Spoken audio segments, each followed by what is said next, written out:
Okay, so we have Illustrator open now, and the laser printer that I have here is an Oki data printer, and it's the C711 with white toner. So what I'm going to do is, and that's a letter size printer, by the way. So I'm going to head this is a letter size document. Let's go to File menu, Place. We'll find our Downloads folder, and here's our downloaded design. And I go ahead and place it. Now what I want to do is resize this to fit.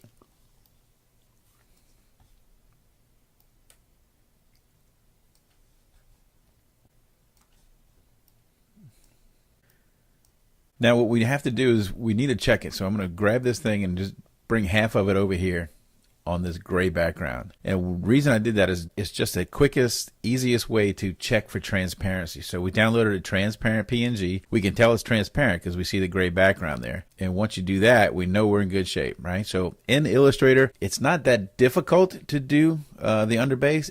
There's just a few steps. So here we go. Once it's placed, you're going to go up to the window menu, and I want to pull up this little panel called Appearance. And there it is right here. So the next thing I'm going to do is I'm going to click on this little flyout menu, and we want to add a new stroke to this. Now when we do that, you'll see the stroke pops up right here in the menu.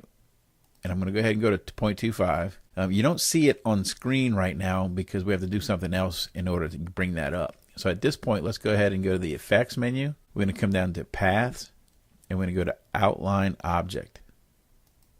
Now, I don't know if you saw that on screen, but we just added a stroke to this. So now at this point, what I need to do, though, if I twirl over here my layers, I want you to take a look.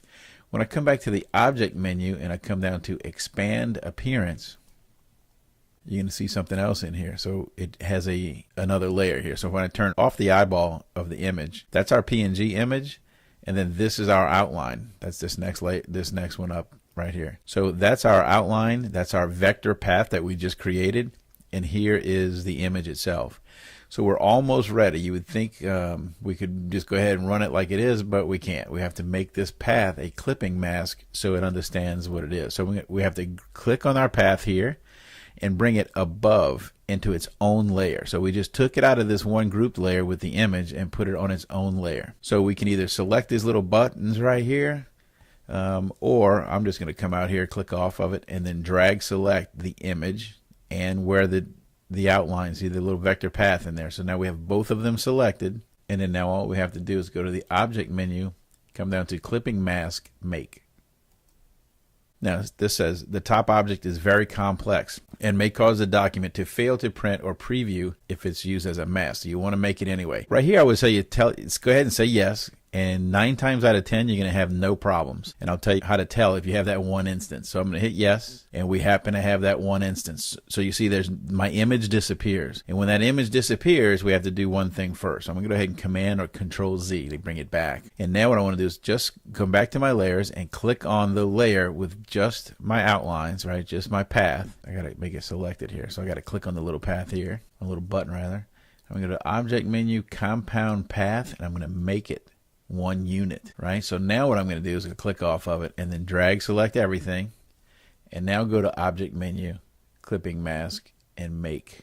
And here's that same little warning. We're going to go ahead and hit yes. And now that you can see the image, we're ready to go. Just make it a compound path that simplifies the actual artwork, and it pastes it in there. So now as long as you see in the image, we have our paths in there. We just made it a compound path and a clipping mask. And when you go ahead and print it, it's going to work. And there'll be another video to show you how to do all the setups in the printing from Illustrator.